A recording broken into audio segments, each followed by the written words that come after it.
For today's videos guys, so mag-update ako sa akong palayan. So mo na guys no, so ang akong palayan guys. So baka bukas guys, magpagapas bukas guys. So nakikita nyo guys ang aming palayan. So depende talaga guys no, so minsan hindi talaga maasahan kung talagang maganda o hindi maganda ang ating ang ating palayan guys no. So update na lang ako bukas guys. So makikita nyo man yan guys. So sobrang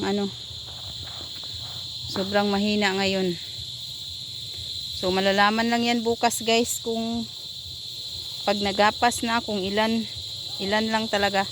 So dati na post ko to guys sa may sa Facebook. So na-update ko lamang. So naalala ko wala tayong pang sa YouTube. So yan guys ang palay ng aking asawa. So bukas papagapas po yan bukas guys. So yan ang muna guys ang ating video ngayon. Thank you so much sa panunood. Bye bye.